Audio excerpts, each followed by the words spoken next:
Welcome back to a very joyous Why Blank Lost. I'm David Bloomberg, and as happy as I was to see Zach go last week for game reasons, I'm even happier to see Rylie go for human reasons. And it occurs to me that for the 2 weeks when my co-host Ovi Kabir was off, we got results I didn't like. And now since he's been back, we're getting good ones. What does that tell us, Ovi? A little karma shift right back into it, I'm sorry, I took a little break and the universe went all crazy in the Big Brother world. But no, we're back here trying to rectify it, and there's a lot to talk about. There is.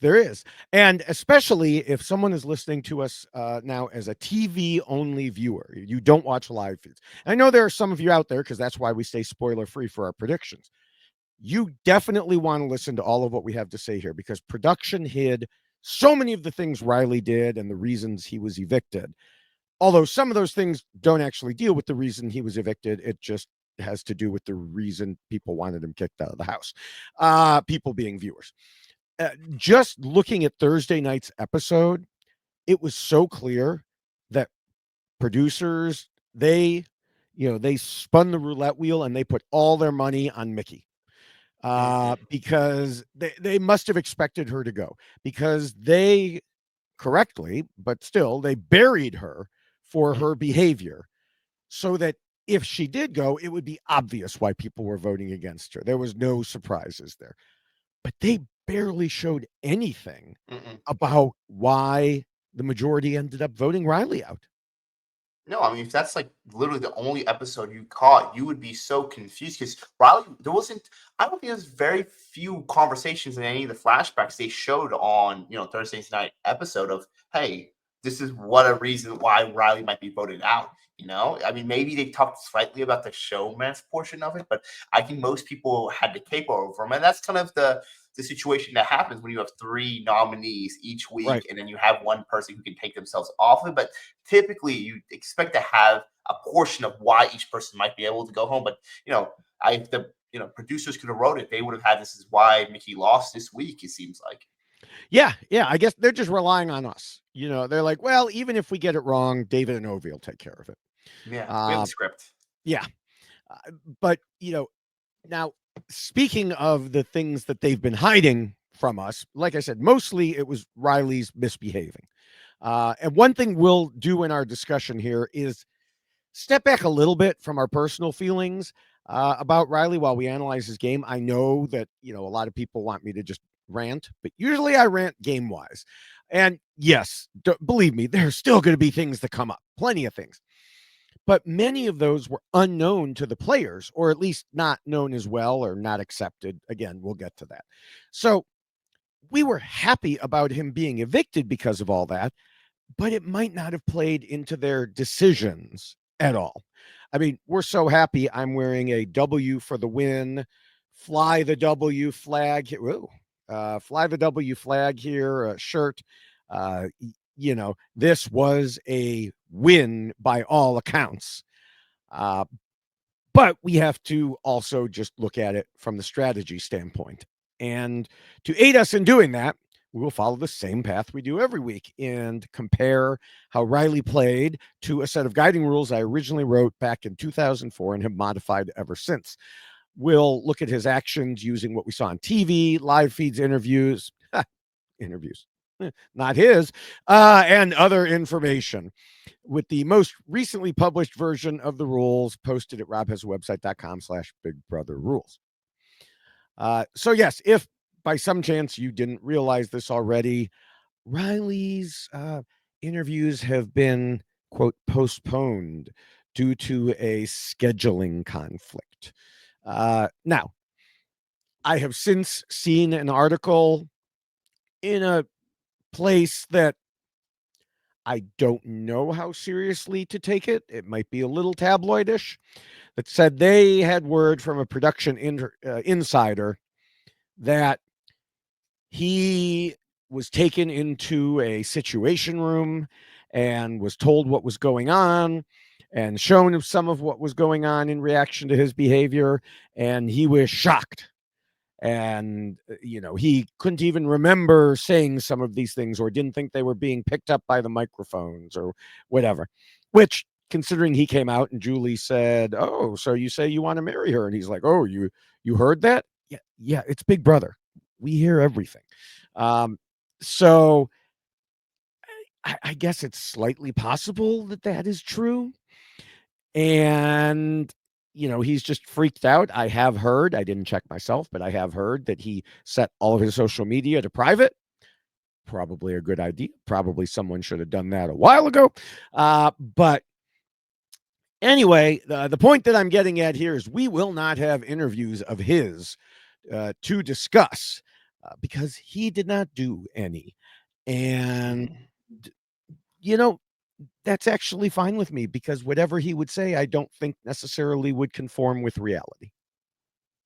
Yeah, I mean, it's one of those things. We try to take as much information we can from the feeds, from the episodes, and then post game interviews to help shape the all the ideas that we Right. talk about, the arguments into these rules. But one thing I will say, it's post show, right when you get evicted, you get taken into a room essentially, and they usually have like the producers. They might say a thing or two, or in my situation, they gave us a little briefing where it was like. Very proud of you, blah blah, all this stuff. Who knows if they say that to everyone? I imagine maybe not certain players, but there's certain things you should expect might come out, and you're like, oh, great, what? And then it'll kind of give you but they won't tell you much. So wouldn't be surprised if maybe now they communicate out with a few seasons before communicate a little bit more now. So like, Mm-hmm. hey, this is what you really should expect. And when we got to think about it, yes, it's when Rylie is on him, but also he's a representative of the show right now. So anything he says, he's probably because it's pre-jury as well too. This is probably the other part they were hoping it wouldn't happen because now Rylie has all this chance between the whole entire show to do interviews on A, B, C, D, Y, E, and then Mm-hmm. somebody might bring up something you're like, why didn't the show take any form of it? But that is not what we're here to discuss today. We're here to discuss the strategy of it. But I'm glad you cleared that up in the beginning already. Yeah. And the other thing is, the reason that we like the interviews is they can Mhm. sometimes give the mindset of the person and the strategy of the person. And we can analyze whether it was correct or incorrect. I don't think we had anything to gain from him strategy wise, from his interviews here. And we will certainly get to that when we get to the rules. But as usual, we have some other things to discuss about the week in general before we get that point. Last week, we talked about how Keanu had done a good job winning viewers over and he seemed to be on a better path and, all this good stuff. And this week, he flipped back again and returned to his old ways of being obstinately delusional. He voted to keep Rylie. These are two things that will not be easily forgiven by the fan base, especially since his delusions especially manifest whenever a woman tells him something. When the women tell him, like when Rachel tells him Rylie is talking about voting him out, he's like, nah, that couldn't possibly be true. When Rylie tells him he's solid, Keanu's like, yes, thank you. And so, a lot of people are suggesting maybe not a coincidence You're saying there's some issues with your winner pick, David. That's what I'm there. hearing I right am. here. Yes. It's you're not wrong in your assessments in a lot of ways with Keanu because you're seeing a bit of a pattern of like selective listening on certain things. He's an enigma within the game of he understands strategy, he learns as he goes, and I feel like every week we're either complimenting Keanu and his progress of he did this, but also then taking 3 steps back in how he plays the game. So I'm trying to, benefit of that might be chalking up that all his boys are going out one by one by one. He can't do anything about it. But also, too, maybe that wouldn't happen if he listened to some of the other players in the house, aka some of the women. So, yeah, it's unfortunately impacting how he's able to play the game because he's, for whatever reason, not trusting some of the players that he's working with in the house. Yes. Yes. He is trusting his own reads. I posted a short video earlier today from last week where he's like, "Oh, Rachel, You say I have bad reads. I say you have bad reads. It's all opinion. It's like, no, it's not all opinion. When she says you have bad reads, it's because they have been factually proven to be bad reads. This is not, yeah, he's just one of these people like, yeah, it's all opinion, you know? Is Mm-hmm. the sky blue or is it green? I don't know. It's all opinion. No, it's not opinion. Yeah. It's always hard. And those are the people it's the worst to ever argue with too. Where they're like, Yeah, oh, well, you have your opinion, I have mine. Well, yeah, actually, one of these opinions are a little bit more based in fact. It's yeah, not just feelings. One opinion is a little bit more valid than the other. yeah, yeah, exactly. Now, moving from one delusional player to another, we have Mickey. I mentioned a few minutes ago that the edit really buried her, deservedly so. But because she won Blockbuster, she has no clue whatsoever how close she came to being evicted. Like if she had lost, she was getting evicted against either of them. And she continues to live in the world of delusion where she was solidly staying no matter what. I mean, she repeatedly said that. Oh, I have all the votes. I have the votes. I know I have the votes.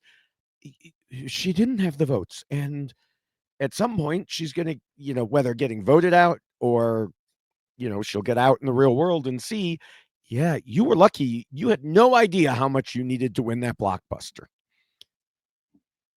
It's week in and week out. We see this level of gameplay that feels. I hate saying like I don't want to say it about play, but a level of entitlement that they already Mm. deserve to win, or they literally, we talking to Mickey. Her issue seems to be she does not keep any inside thoughts inside.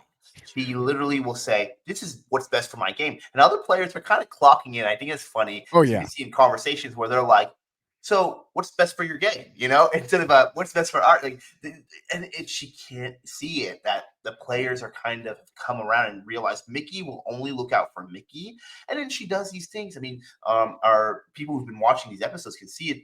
Literally, the edits even showing it is that she'll talk to players in the middle of the game in a veto competition and say, "Hey, if you're not going to use this, throw this competition." Like, not thinking that, well, you could be a back. Like, there's a way to approach it. Like, maybe that's what she wants to say, and that's how you feel. That's perfectly I mean, fine. But there's a way to communicate that if you right. have to. I it is hard for me because with her, because I truly don't know how much of what she says to other players is delusion and how much is straight up lying. Like when she was, at the beginning of, was it today? Was it Thursday's episode or was it? No, it was Wednesday's episode where she was saying, um, at the beginning, she was like, "I don't understand why Rachel nominated me. I've done nothing to her. I was sweet to her. I prayed for her to win it." And Ava's go over there going, "Excuse me, what?" Like, you know, Ava sleeps for half of the Big Brother day, but when she's awake, she is clocking people left and right. And, she just was like, you were walking around trying to get everybody to vote, to target Rachel. And then you say this in front of the people that you were telling to target her. That's the part that makes me really pause. If she was saying it to if she was just saying it to Rachel, like when she had her one-on-one conversation with Rachel and was saying, "Oh, Rachel, there was just a misunderstanding. I did this for you. I did that for you." That could be gameplay. That could be lying. Fine. I have other Mhm. issues with it, but that could be lying. This is the game of Big Brother. But why are you saying it to the people who you like a day ago? In some cases, an hour ago were telling to get rid of Rachel. Like, what are you accomplishing? Are you trying to change their memories? Are you trying Missed. to, yeah, are you, or are you truly delusional that you don't remember that you said these things? I, I, I don't know. Yeah, it's so hard to say what is strategy and what is just. I don't know. I don't want to say vibes, feelings, the way she puts it out there, but it's this idea that I, the way she plays and the way she interacts with other players in the house is of the fact that it feels like almost like a they're all side characters and they don't know what's like they're NPCs. They don't know what's happening. Like she is the only actual Yeah. controllable player. Like she because she thinks they're gonna forget. Like, oh, they won't remember our other conversation, how I dogged Rachel. And like you said, Yeah. you made the point for me that do whatever you need to in front of Rachel. If you need to, like we can't hold you to, that's your strategy. But why do that then?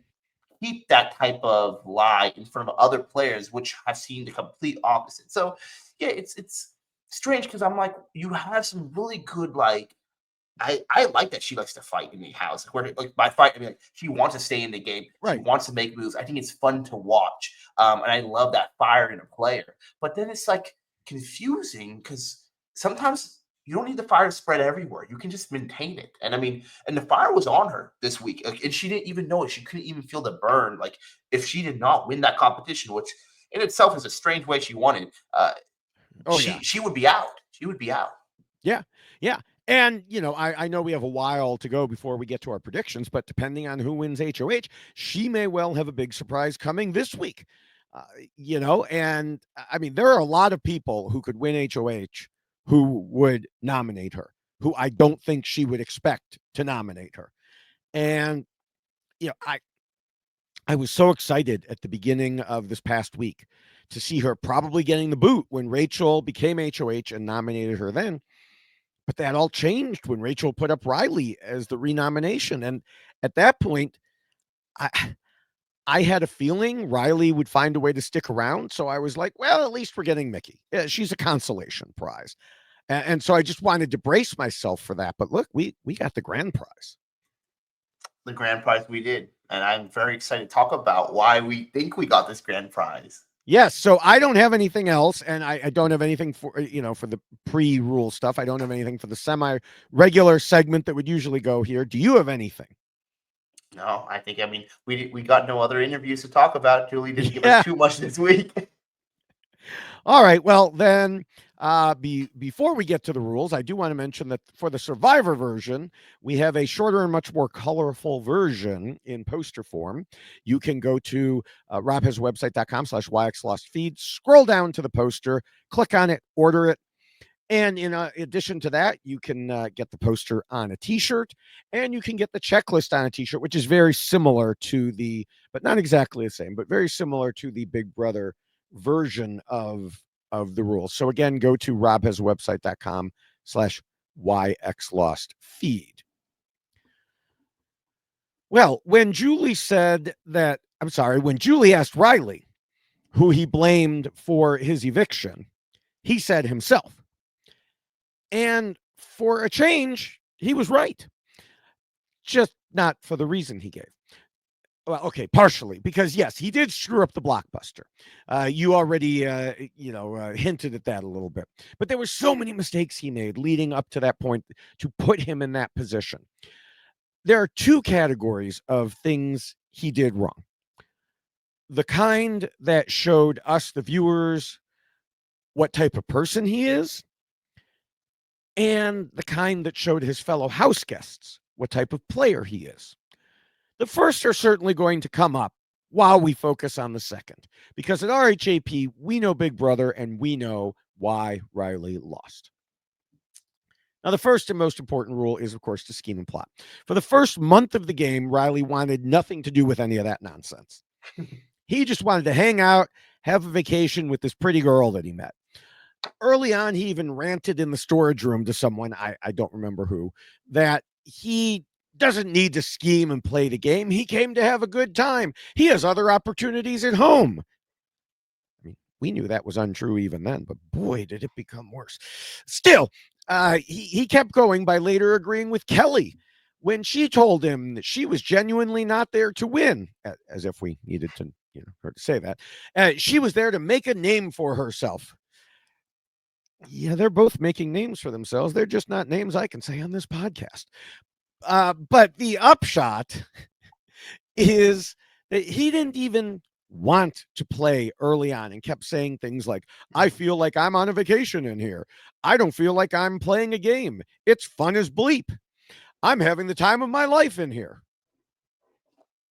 Yeah, I mean, we kept talking about week in and week out too initially, and some of our viewers will remember this. We said Rylie is one of the players that could just like he shouldn't go farther in the game the way he's playing the game because he doesn't care about the game. But I feel like he will. He'll find a way there. And I truly believe if it wasn't for Rachel in here, we probably Yes. don't see Rylie go out till way little. We might see Rylie in that final three. We might see him just there because he has that. There's always that one player every season who doesn't care sometimes, and people just like want him to be around. You know, you have Mm-hmm. your, and I say this from as a guy from Tennessee, grown up, born and raised. You have your old country boy who goes on the show, and they just keep going. You know, You uh, definitely were cast as the country boy. the That's country boy. You definitely know, that's I was definitely the archetype that they cast you into. they put me right in there, right in there. But no, I mean Riley, he fit that, and he found a way to utilize that even because he didn't care about the game. I No, don't know if he still the he cared about a well, person. I mean, yeah, I mean, along the way, he kind of accidentally picked up some alliances, but he didn't do anything with them in Mhm. terms of the game. It wasn't until Mickey took his HOH that he suddenly realized, oh, there's a game going on here, and she just took something from me, and now I'm pissed. But one reason that she was able to take his HOH was because he was so clueless. I said at the time I thought Mickey's power was a bust because everybody knew she had it. Turned out everybody except Rylie because they were able to completely fool him. They convinced him Ashley had it. And once he comes to a decision, he was so sure that Ashley had that power and he had busted her, which, if you remember, he was so sure that Zay was the accomplice. I mean, you could play these scenes side by side, and Mhm. he was just as sure each time, and he was just as wrong each time. If he had actual allies, this wouldn't have happened to him.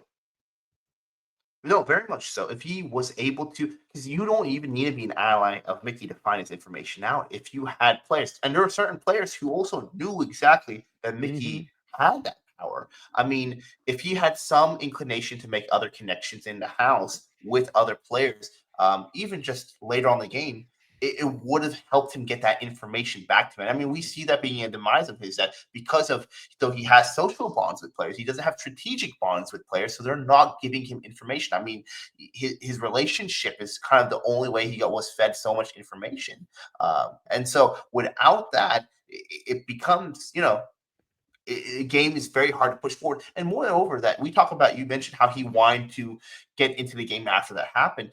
I still feel like he was just more upset that his time with his showmans was cut early, potentially, or could be cut early. And that's the reason why he was playing the game is to be with them at this point. Yeah, that's true. He wanted to have a nice big bed that he could say, "Oh, Catherine, come share the bed with me. You've said you won't share the bed, but now I'm the HOH." And that was taken from him. You're right. That is a big reason why he was so upset. But it also showed, well, it sort of showed him there was a game going on because the day after it happened, Mhm. Rylie told Lauren that Morgan told him he has to play the game. And then he ranted. This rant, it's like he was complaining, but he was complaining about himself without realizing it because he ranted about how he had nobody. And after the blockbuster, when it came time to decide between Adrian and Will, he stood up from the couch and he didn't know where the votes were going and he has no one. And yeah, that should have been a hint. Now we've certainly seen that this man can't take a hint of any type. But this should have been a strategic hint. Even weeks into the game, he told a camera on live feeds, "I just don't understand why people want to talk to me about what's going on. Leave me alone. I don't have to tell you. I don't." No, Rylie, you don't have to. It's a free country. It's dumb to not play the game, but it's a free country to be dumb in. And it's I don't get it how they find some of these people. And again, I know Big Brother is one of those things where when you go into that house, it changes for you. You sometimes don't know what to expect. It's gonna you have different No, missions on. You a go lot of through. these people were dumb before they got in there. It Yeah, may have made them dumber, but they already had a certain level of it. it's I just don't know what else will motivate you than $750,000 at this point, you know? And you'll want to strategize because, and that's the thing is, maybe this is a season of lost potential in so many ways. And I don't say that lightly. I mean, we talked about this with Zach last season. Some of these players have an ability. I mean, I think we'll talk about it as we go into rules, but Rylie had ability to put the wool over people. He's a charming person in front of you. When you talk to him one-on-one, he has some charm to him, and he could have utilized that with a little bit of strategy, would have taken him a long way. And I mean, you have Catherine, who, to her credit, strategizes a bit here and there and tries, but she was trying to cover up for two people's gameplay. Yeah. Yeah. And, within the game, I mean, we saw this from outside the game. Within the game, some people noticed. Vince said Rylie only just started playing the game. They'd been playing for a month longer than him. And it's kind of too little, too late. Now, that didn't stop Vince from spending a long time debating whether to keep him, but it went into his thinking at one point. And even if others didn't voice it, the effect is there for reasons that pretty much no one outside the house understands. Rylie had a lot of friends in the game, but what he didn't have were tight allies. Even when he was brought into like the original heavy hitters, some of them didn't even know why he was in it. Like, why did we bring Rylie in here? I don't know. And then when they remade it, he was out. I mean, I don't think he ever met. I don't know that the heavy hitters as a whole ever met, but he certainly didn't. And Rachel pointed out that she had tried to reach out to Rylie and Catherine multiple times, but they weren't interested. Before she became HOH, as just one example, she tried to make a deal to work together, and they made it clear they just weren't biting. And yet he thought she owed him something for some reason. Though I guess it's, he may always believe that a woman owes him something.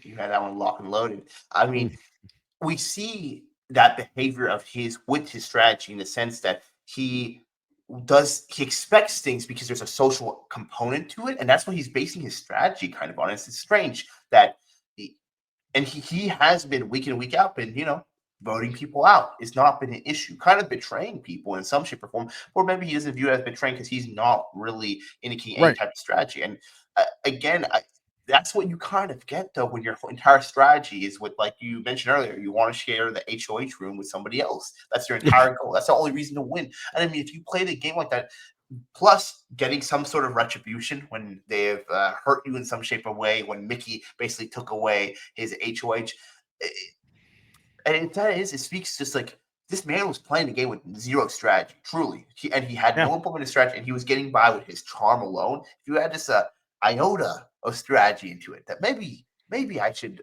align myself with people, because it's actually impressive how aligned he was with so many people across the board, that where he literally put no effort into making that relationship. I mean, Keanu, we talked about it in the very beginning of it. Basically, it's just like, you know what? Whatever Rylie said, he means. He's shared no information with you, versus Rachel, who has literally poured information into you, tried their best, and you just won't trust them. Which, if you're more worried about the threat level of Rachel, that's understandable. But the trust level, you should have some, something there. So if Rylie did anything of that, he would have been in a much better position. Well, and another thing is, it doesn't, directly pertain to his ability or lack thereof in this rule, is while he was literally not playing for a month, it didn't stop him from criticizing the games of others as if he were some strategic mastermind. Now we'll get to that in Rule 5, but I wanted to, drop it as a little tidbit in here. Now, in addition to his lack of strategizing, he was just bad at it the few occasions that he tried. Now, yes, someone like Keanu fell for it hook, line, and sinker. But cracks were starting to show in the facade when people started taking notes or comparing notes. Worse than that, he was so certain of himself that he helped convince Lauren to use the veto because he knew Rachel would not put him or Catherine on the block, and it would be someone like Ava or Ashley. Presumably he knew this to the same degree that he knew Zay was the accomplice and that Ashley was the person who took his power. Uh, Literally, he helped convince Lauren. Now, would Vince have gotten her there eventually anyway? Maybe, but it always helps to have someone else saying, yes, you should absolutely do it. Um, I would think that he would regret that, but it would not be like him to admit any blame about anything. So who knows? No, not at all. And it's that's the other frustrating thing is that he put himself in an island with him and Catherine, who I also Mm-hmm. had more hopes with the way she would be able to play the game away from him beforehand. And as they've gotten closer in the relationship, it seems like her game has gone more off an Oh, yeah. island where Lauren, her basically closest ally, has decided Vince because I mean this isn't why Vince lost or went home, but Vince has been putting the work in. He has been such a factor in trying to in a house where a lot of people aren't strategizing. He is doing his best to do so, sometimes successfully, sometimes not so successfully. But he shouldn't win Lauren's trust the way the game was set up. There is no reason Lauren should play that veto if Rylie and Catherine were able to kind of keep an idea of their allies and have those conversations of how can we benefit each other moving long term. But Yeah. Rylie truly did not think of anything else but spending that HOH bed, spending the room, spending time, longer time with his showmates. Yeah. Now, one other thing to mention in this rule is that while Vince believed Rylie would protect him, the question was there about whether he was as tight an ally as Morgan was by keeping her instead. Now, we knew watching that Morgan was the more logical decision from his standpoint. Whether Vince knew it or he truly decided this for emotional reasons is another issue. I don't know. That man's head is such a swirl that I don't know exactly why Vince made this particular decision. I think there was a combination of things, but I do believe he thinks it's for emotional reasons. And I think he made the best game move by doing it. Yeah, I mean, I think we're gonna have to wait to see how. I think so. It's a strong. I mean, you get rid of kind of showmance right there too. But Yeah. at the same time, I think Vince was convincible, hence his name with it. I mean, I feel like Rylie, if he put a little bit more pressure on it and just made sure they had conversations of them, not just like, "Hey, you have my back," but like, "How can I benefit you?" and Hmm. thinking about the game long term. I mean, I also think it's ironic that his closest group of people keeping him were Kelly and Keanu, players who have been having to play the game, whether albeit maybe not the most strategic wise, but playing the game from the onset. They've been on the block every single week. So, I mean, Rylie really had all the perfect numbers of people around him that could have kind of coalesced him if he did implement some form of, hey, let's all work together and play this game together. But he Yeah. was never the one pushing it forward. Yeah. All right. Well, we could go to the second rule, which says not to scheme and plot too much and to keep your scheming secret. Rylie certainly didn't scheme and plot too much, as we just discussed, but he did fail at keeping what he did secret, primarily because he was, of course, in an obvious duo with showman's Catherine. As this rule says, open partnerships like these are just begging to be split up. That said, sometimes couples make it far. Usually, this is due to a failure on the part of other house guests for one reason or another. But players shouldn't rely on others making bad moves. You need to make the smart moves yourself.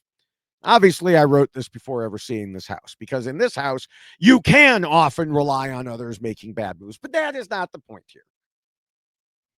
No, I mean that is the strategy of a lot of these players. I mean we might have should have brought that up in the previous portion. I think that is Riley's strategy was basing it off of people's bad moves. I mean, it's you don't, there's nothing to say he didn't over strategize, but yes, you didn't keep a showman's really. You can't keep that in the open the way they did, and they had. It's not like they try to die it down or put it down a little bit when other people No. are around. No, they ramp it up, Oh, and yeah. They everyone spent, knows this. I mean, I think you said it earlier. They're on an island. Yeah. They only spent time with each other. Now, part of that was his controlling nature, and we'll get to more of that in a bit. But yeah, it it played a role here. And I mean, I do think being in a duo seemed to help him earlier, in part because Rachel, of course, is a big fan of showmances, but she later turned it around on him after they showed they didn't want to work with her. She pointed out to Ashley that everyone says Rylie is their number one. Ashley wisely said, they know he goes home next to Morgan. This was a little while ago. This was a portentous comment. Um, and they weren't the only ones realizing Rylie had so many people apparently in his pocket. Back on July 20th, Ava said to Vince, of all people, speaking of someone with a lot of people allies with him, Ava said to him, "There's only one thing with my fear with Rylie, and that's like somebody who's loyal to everyone is loyal to nobody." She clearly forgot about that for most of this week, but she got there in the end. It was the very end by the time she, finally cast her vote, but she got there.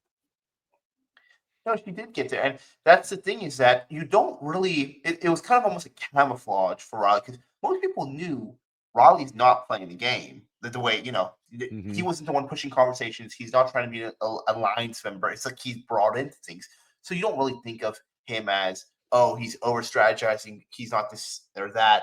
But then when the option arises, it's almost kind of the opposite of it. That since he hasn't strategized at all, since he hasn't done any of that. Well, how many people has he pissed off in the game? He's had some, outbursts and things like that, but he's made a lot of people outside the game much more upset than inside of it. Yeah. So, they don't see him in that light yet. Yeah.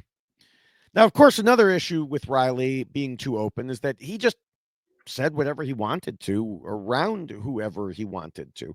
He might tell one person that he was going after Keanu, and then he'd tell Keanu that they're solid till the end. Word is going to get around.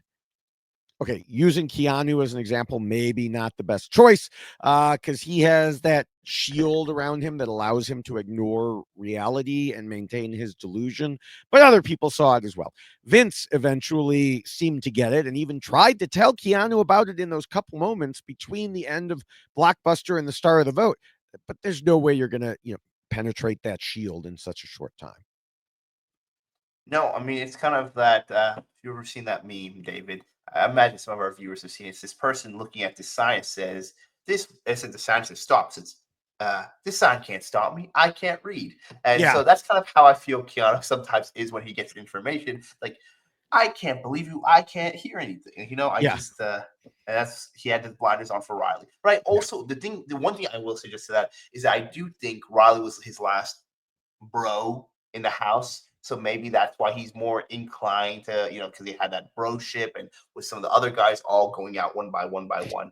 Maybe he's like, I need to cling to that. I do think that's part of it. I absolutely think that's part of it. Yes. So, yeah. All right, we could go to the third rule, which talks about the need to be flexible. Now, last week you surprised me and with the bluntness of your assessment of Zach's lack of flexibility. Do you have similar or different feelings about Rylie? As the bull rider goes, I imagine in real life he has to be nimble. He does things that I could never dream of doing probably on a bull and probably don't ever plan on doing on a bull. But in the game, he didn't. We always say to be flexible, you have to be tested, right? And it's interesting because he was and wasn't. And I mean that by it's like it's a straight thing and it bends but goes back to it. And so I think it's a situation where with when his HOH was taken away from him and Mickey basically does that and then has to console him. He's so upset. Right, I'm not going to trust you. I'm not going to do anything. I'm going to go after your game. And then I see him realize his mistake. So I don't know if this is a flexibility of himself. He still feels that way. But then he goes back. So he doesn't learn from his mistakes. He doesn't try to change his things. He only he changes wind because he's aware enough that he should change a little bit, but then goes right back to it. So I don't know what that is. If it's flexible or not. Sorry, I'm not answering your question very well today, David. But my rating of it is I'm kind of confused because the end result doesn't change, if that makes sense. Yeah, I'm going to say no, he was not flexible about pretty much anything. For the game, he wanted to play or not play the way he wanted, as we discussed in Rule 1. And if you were doing something different, then he's pissed off at you, again, as we'll get to in a couple of rules here.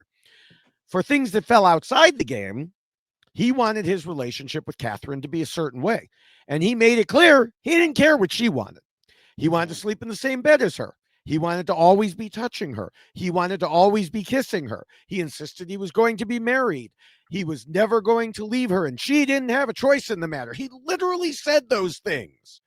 So, no, he is not flexible in any of the things, of the aspects, I would say, of his life that we saw. Well, when you put it like that, David, it puts a pretty clear picture. Yeah, I mean, yes, the reason why I differ on this one, not differ, but I feel like it's kind of like you take a test. We always say you have to be. I say you have to be tested in a game to find if your Yeah. flexibility. He didn't care about the test, and Right. I guess that makes him come like it's a student who gets the test and doesn't even fill out their name. They just don't want to do it. So it's so hard to. Yeah, I mean, I guess that's pure inflexibility. Yeah. All right. Well, the fourth rule says players should not let their emotions control them. And I think it's safe to say that in almost every way, Rylie did not control his emotions. They control him. Mhm. He could stay calm at times, but once he got worked up, he would just rip on people. And then later he would talk about what a good religious guy he was and how terrible it was that other people would say bad things about him. It was a pretty standard cycle for him. And those of us watching, we still don't understand how people in the game let him get away with it, but most of them did. And that's something we'll have to ask them at a later date. But quite honestly, I'm skeptical we'll ever get a true, true answer because I think people tend to like backfill certain things in their minds. 100%. And I kind of liken it to what, I want to try keeping this game as related as possible, but this is the one segment where I feel like it leaks out because I think his outside behavior probably leaks into the inside behavior of what his past and what he does in there. He love bombs a lot. The way he Mhm. basically, and what that means is essentially you throw a huge bomb of love towards them. You say all these great things like that to them. You tell how much you care about them, all these things, and you really make them feel like, oh my goodness, this is like a 5-year relationship I'm already in because he wants them to feel so special. But that typically also happens in times of when something goes wrong or you do something. So as a recourse, you do that. And I feel like that's how he was in the game. When he snapped to somebody, he realized eventually I probably shouldn't do that. So I'm gonna really go show him my love and things like that. Or if he felt somebody he betrayed a little bit, he would try doing that. I mean, we saw that completely within his relationship in the show, man. But I feel like we kind of saw that element in other ways. So it's just I think that's so I say all that because I think that's what the players felt in the house. So it's Yeah. hard to see past that. And until one person calls it out within the house, you're gonna feel like, okay, well, I don't want to be the only one to say that in his situation. I feel like so it's Yeah. like a group think with him. Right. Right. A perfect example of this was after Mickey took his HOH. We the feeds were down during that time, but we heard retells, among other players talking about it. And according to that, he was yelling at her, F you, you're a bleeping liar. And he said similar things to Morgan. And then he apologized. And then for Mickey, of course, brought religion into it. And he keeps telling people, I'm not like that. I'm not like that. But then when things don't go his way, he is like that. And he blows his top. And even he said some things that make it seem like he blacks out when he gets really angry, which is scary. And Very then, scary. like that article that I saw that talked about, what happened afterwards when he was, I can't remember if I mentioned this specifically earlier, but he claimed he couldn't remember saying or doing these certain things. Was it one of those angry things where he was swearing up and down? That you need help if you're blacking out during your anger, Yeah. fits.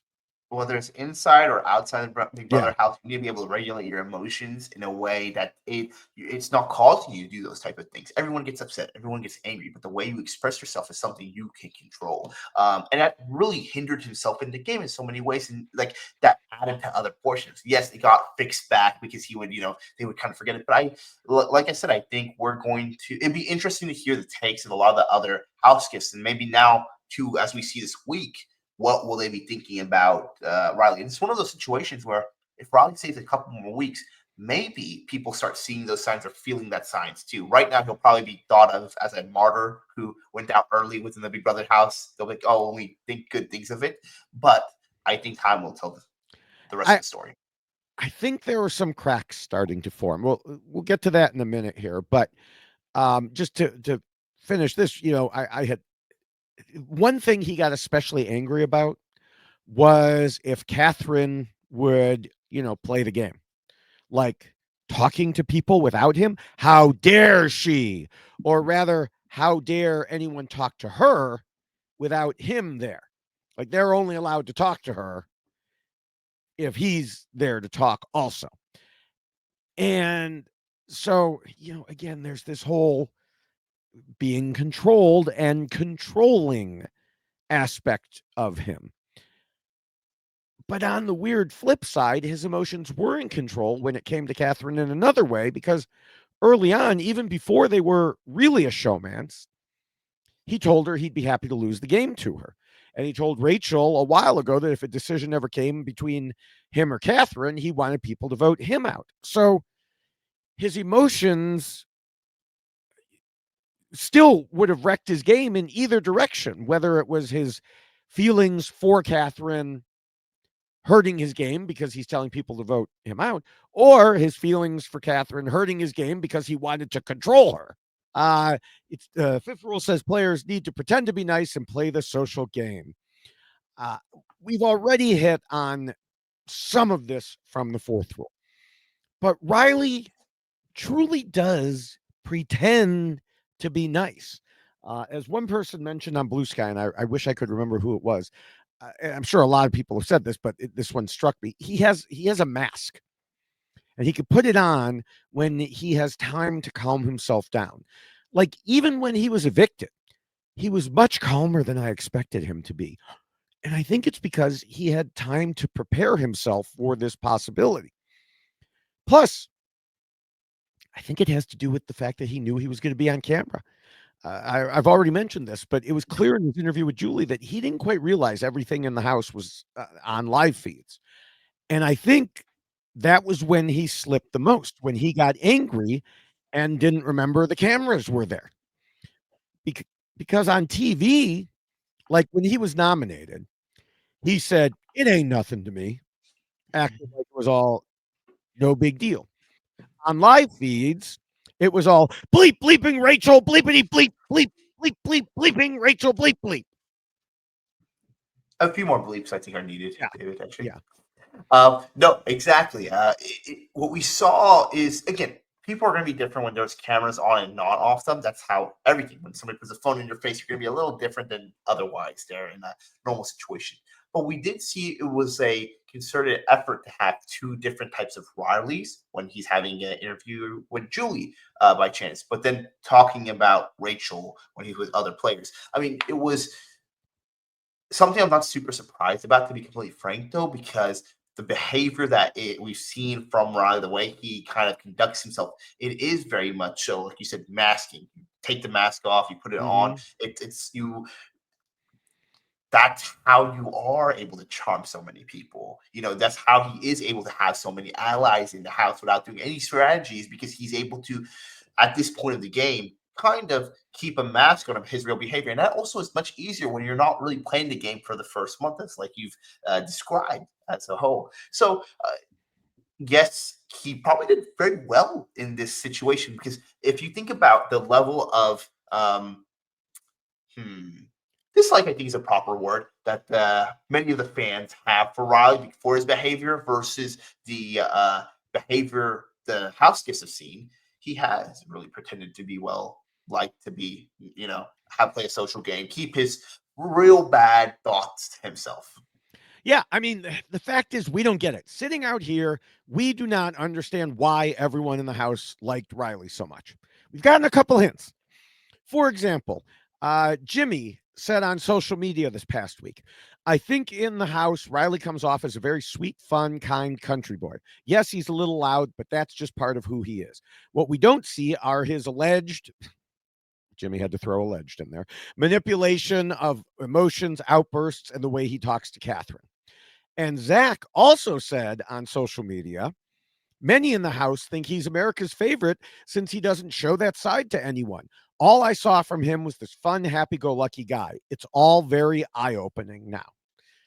So, yeah, they're coming out of the House and finding out, oh, not only is Mhm. Rylie not America's favorite, he's America's least favorite.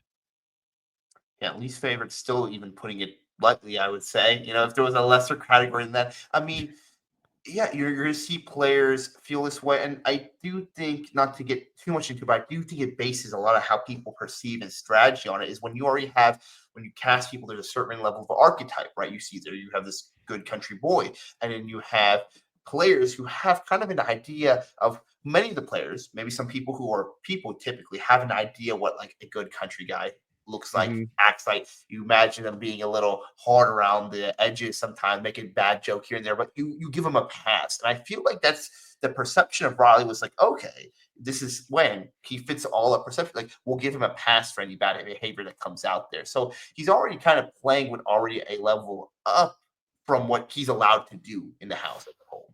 Yeah. Yeah. Even with even with that in mind, even with what Jimmy and Zach said, I still think the players were somewhat kidding themselves in the House. A number of people have seen him blow up, but when he apologizes afterwards, they just forgive him and forget that side of him happened. When it came to the game, don't get me wrong, that was good for him. I'm sure not. I'm not sure at all how he did it, but he did. Yeah, I mean, it's the same. There's a crowd of people who always say it's a bad moment, not a bad person, and I think sometimes that does go for some things, but you can't equate it to all the situations. I feel like that's what a lot of house guests did with Riley. It's a bad moment, not a bad person. I'm not saying he's a bad person, but for everything we see right now, I kind of feel like he's not the best person. Might be, or how some other people would say, allegedly bad person. I now, think he's a bad person. Now, I mentioned earlier, it's funny transition from bad person here to how Riley brought up religion when he apologized for Mickey for his rant at her. And that worked incredibly well. And it wasn't the only time we heard him talk that way. We heard him, say he wanted to spread Christ around and things like that, just in different conversations. But his claims sure did not match with his behavior. I No.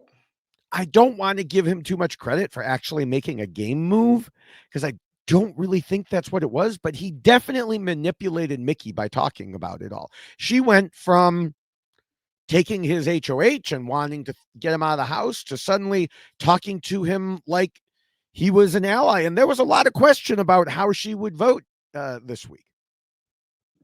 No, very much so. But I mean, that's kind of we have part of the rule, like keep your controversial beliefs or your religion, politics out of things. But that sometimes you don't need to do that when it Right, aligns with that person. right. If that's a way you can bond, and he was able to do that. And that's the thing is, I thought it was interesting. Yes, he talks about that specific portion, but there's a certain level he talks about that with other players on a larger grand scale. Like he uses it as a way to connect them. So I do think truly, I think in this portion it might have been somewhat strategic. He knew he could bond with them for it. He could Right. figure out a way to and that's what he's good at. And I'll give him that. He knows how to socially work his way into people, so they would want to forgive him or work with him. For what end he didn't really have a plan for, but just to do Yeah. it while he was in there. Because I think he Yeah. does that potentially outside the house too. Yeah. Yeah. I mean, that's possible. Now, the really strange thing is that while everyone said they liked him, they also said they were scared of him. And I know have made fun of people being scared of Rachel, but this seemed well, maybe this was the same. I don't know. But in his case, they knew about his temper. Even this week, Riley spewed all kinds of things about Rachel to other players. I would quote it, but it would mostly be me saying bleep over and over again, much like I did a few minutes ago. He attacked her. He said all sorts of things about her. And then he turned around and said, I can't stand people who bleeping talk bleep about me when haven't done anything to them. And then he told Mickey, I'm not going to talk bleep about Rachel. You that's literally all you do. Why what? Yeah, I mean, I think it's one of those things, especially once you get in throughout the game, and we're seeing it week in and week out. The people who've gone out earlier are potentially more confrontational people, right? So you have a house guest who are less likely to want that type of behavior as they go. It puts a target on your back, but also might make it less likely for them to want to have to deal with that. I mean, we see, like you mentioned, how some players are they're already from this Rachel Riley just playing the game hard and strong. Some people are like, I don't want to, I don't want to push that over. I can completely understand those same players being like, I don't want Riley to yell at me. We know he will. We'll see that. Yeah, I mean, all of that was one reason nobody was willing to nominate him until Rachel stood up and showed them how it was done. Rylie himself told Catherine at one point, no one is going to come after you because no one is going to piss me off because they know I will take them out of this house. You should be happy where you're sitting. And so, again, it's the super nice guy who is also a threatening figure.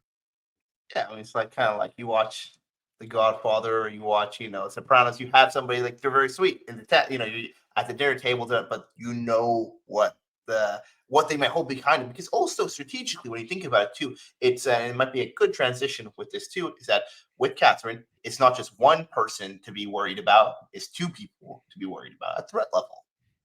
Yeah. Now I'm not quite ready to go into that. I have.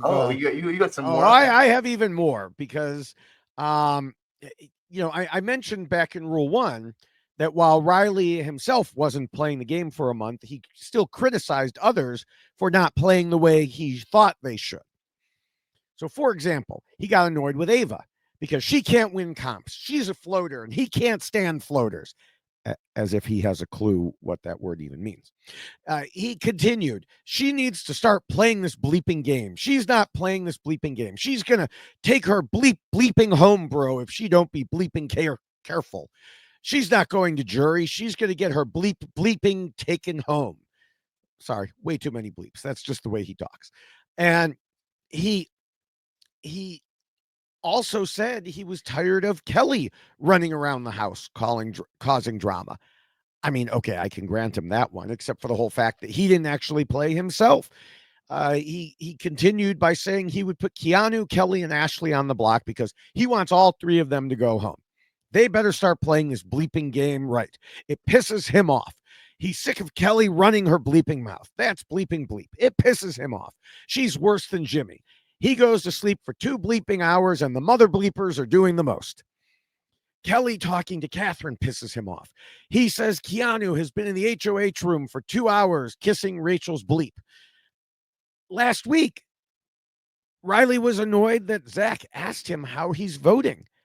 Yeah, how dare Zach dare to actually, try to stay in the game. I mean, understandably, Zach didn't try very hard, but at all, And then Rylie said out loud, I can't bleeping wait for him to get evicted. When Catherine tried to quiet him down, he said, I don't keep bleeping care who hears me. What are they going to do? And, so to summarize, the most times I've ever said the word bleep in my life, he felt anyone who strategized was wrong. Or if they talked to the HOH, or heaven forbid if they should talk to Catherine, or they just played the game in a way that he didn't like, that was it. He was going to go off on them, about them. He usually kept it okay to their face, but he'd go off about them. But the thing was, it wasn't just him going off to Catherine. He went off about them to other people that he was working with. So those other people knew he had that in him. Yeah, you get to start seeing, and I think when you start cross-referencing, because it just didn't get far enough. I mean, we saw a little bit of it, when people are figuring out threat levels of them, and then this emotional outburst he's having, like, oh, I don't like this. But where he went out in the game, the longer this goes, like you said, the cracks will be seen more and more. I imagine we would have had very different perspectives on Rylie as players, the players in there, as the weeks gone by, because he doesn't have this ability to hide, Yeah. All right, now we can go into the 6th rule, which warns against being too much of a threat. And obviously, we just discussed one threat that he posed in terms of him turning his wrath on someone if they wronged him. I think this was one reason it was so hard to convince a couple of the players to vote him out, because they had to be sure it was going to work so they wouldn't be on the wrong end of his anger. But how else did you see him in terms of this rule?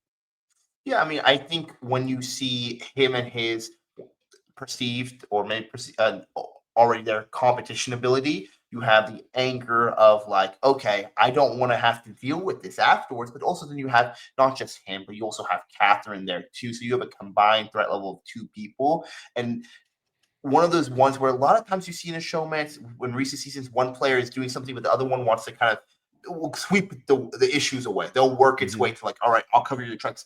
No, they double down. Like when somebody steps, when Riley steps, Catherine steps right in there. They're not really arguing about how hard to take it against people, and so it's makes it double scary because you're like, okay, there's actually no way I can wiggle my way through this. Like I can't. There's no world where they'll put either of them will put me first as an alliance member. Yeah, and with all of that, we already discussed in the second rule some reasons why him having a showmance in the house is a threat. And as the numbers whittle down, having two people who are that solid can be a force.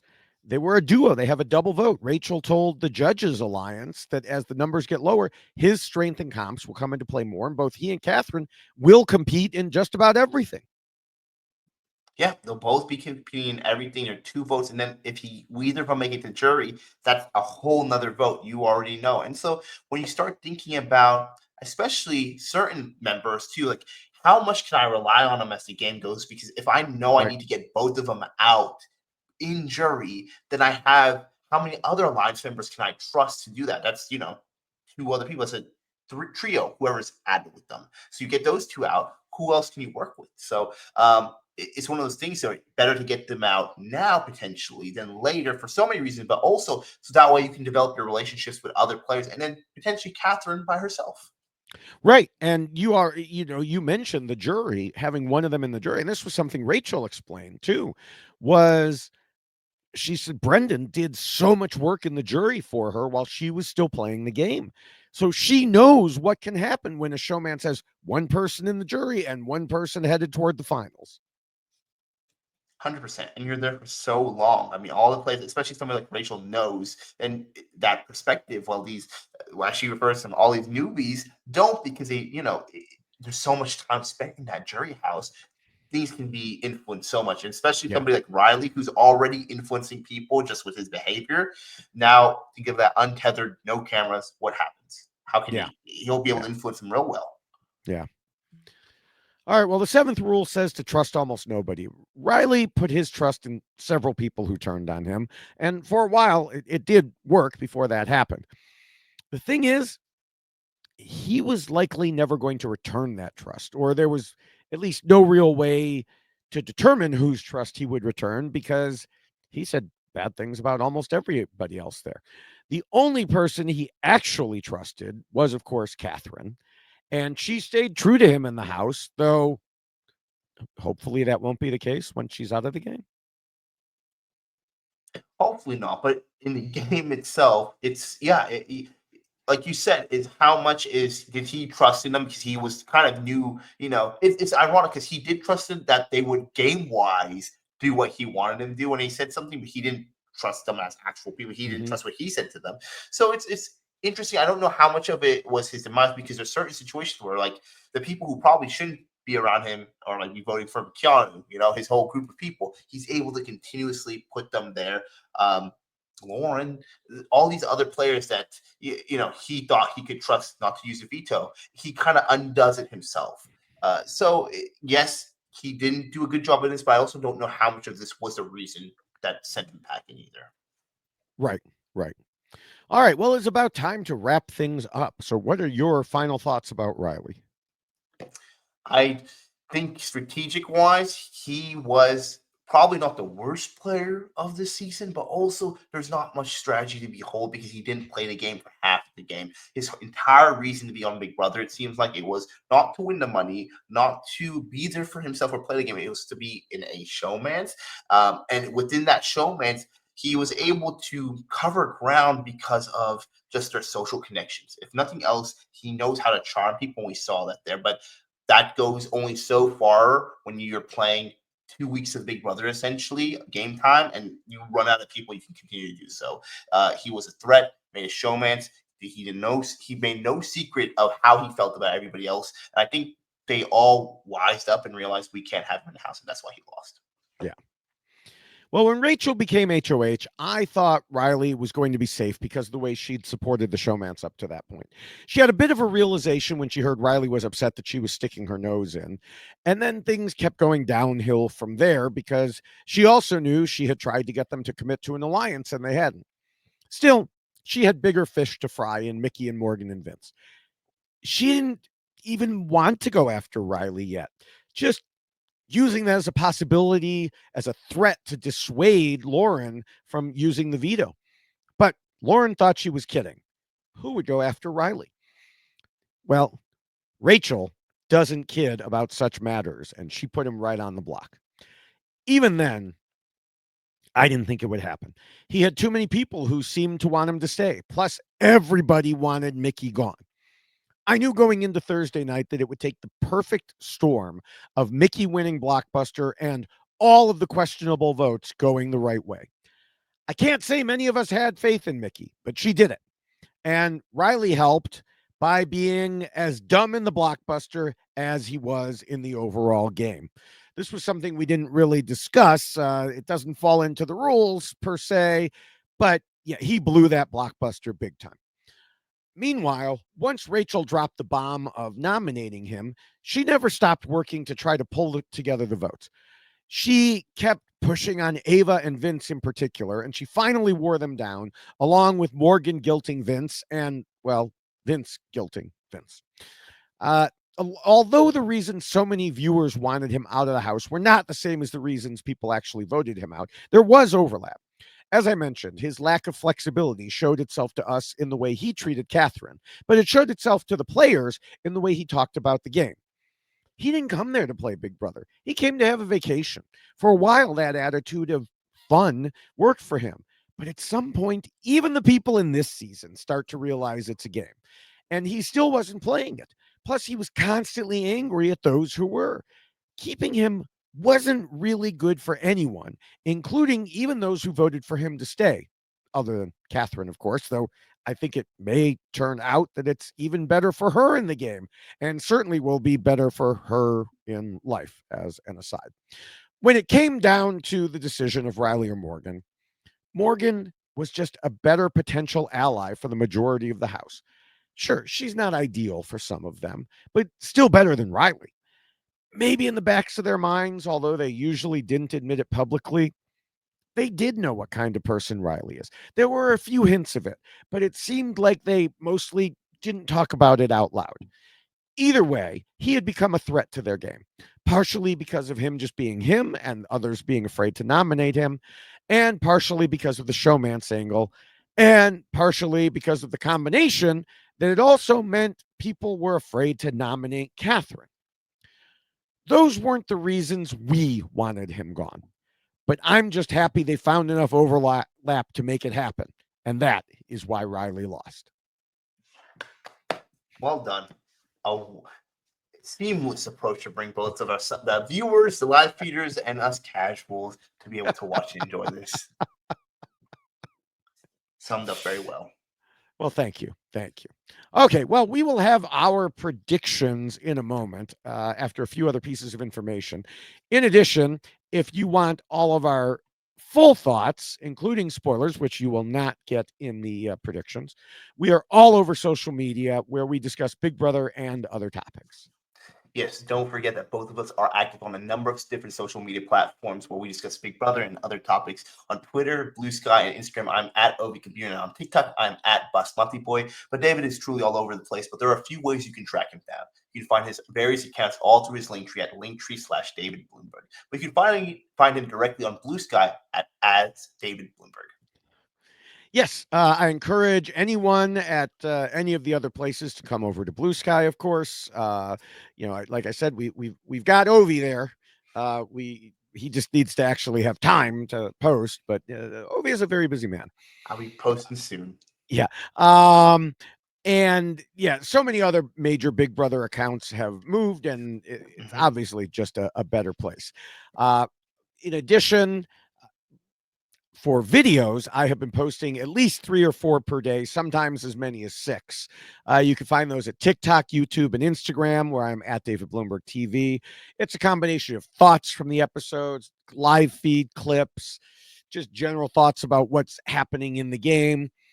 And with Australian Survivor, Australia versus the World, having started last week, I have videos of those as well, including mini Why Blank Losts for some of the biggest players worldwide.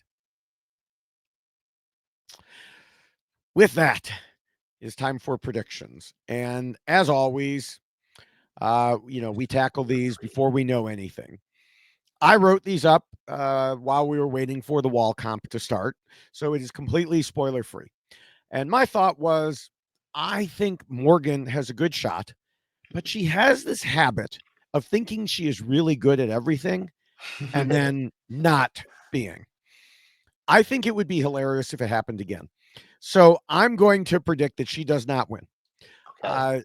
Someone on Blue Sky pointed out, again, I got to start writing these people's names down, that the so-called widows of showmances often win the very next comp. And I think Catherine has the ability to do that when it comes to the wall. It's not what I would want because it means she'll target Rachel, but it's going to be my prediction. However, I also think that Rachel will be able to get herself off the block. And in the end, it will be Ava who goes because it was so obvious that Ava turned against Rylie. I mean, she was literally sitting there crying at the end of the couch. I just don't think she has that many people who are willing to stand up for her and save her. So Ava is my prediction. Wow, now I feel like I'm going to be copying you essentially because I was going to say we are going to have the other half of the showmans actually win this HOH this week. But I don't have Ava as going home. I had her as being on the block. But I do think Mickey / Rachel, and I feel like we're going to see some anger towards Mickey in some shape or form. There's a way that Catherine wants to bring the house back together, find a common enemy, and that will be Mickey packing her bags this week. That is a very good point, actually. That but now I just think of Mickey as a challenge beast since she won that one challenge. With 1 minute still on the clock that everyone decided to just forget. I mean, Morgan, I know we're past this, but Morgan, I forgive. Morgan, I think, saw the score she had, saw Rylie's score, and realized he hadn't locked in. So, of course, the tiebreaker is going to be the time. So she ran there and did it. Rylie had no excuse. He was in the best spot in the middle. He could see either side, and he didn't even look over at Mickey as far as I could tell. But then why do you hit the buzzer when you know Morgan has the same score as you and already hit the buzzer? It makes no sense. It was one of his many dumb moves. It was horrible. A lot of dumb moves. But it is one of the many reasons that why Rylie went home. Yes. And as we wrap up, I want to encourage people to check out the RHAP Patreon program at robhasawebsite.com/patron. Rob has several patron-only podcasts for Big Brother, plus other perks like the Facebook group and Discord. You can help support shows like ours and everything on the network by becoming a patron at robhasawebsite.com/patron. Yes, and make sure you're subscribed to all of the RHAP podcasts by going to WeKnowBigBrother.com. You could see it right there if you're watching the video, or you can go to WeKnowRealityTV.com, especially if you're, preparing as the Survivor season is coming here. That will bring you more of the other shows as well.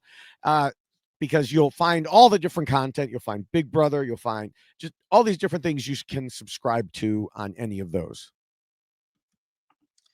And finally, we want to thank Scott St. Pierre and Jessica Sterling and the whole RHAP and Reality TV Wrap-Ups behind-the-scenes team for all the work they do, editing and posting and everything else. We really appreciate everything they do, get our voices from our microphones to your ears.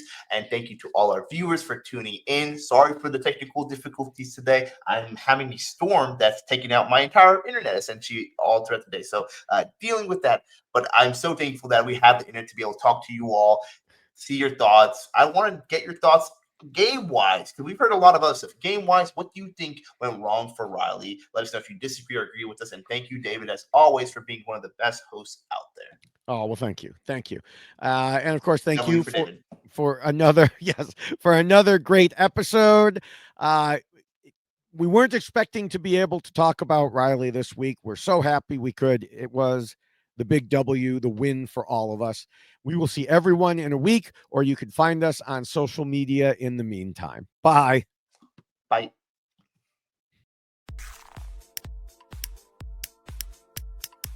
This is RHAP. We know reality TV.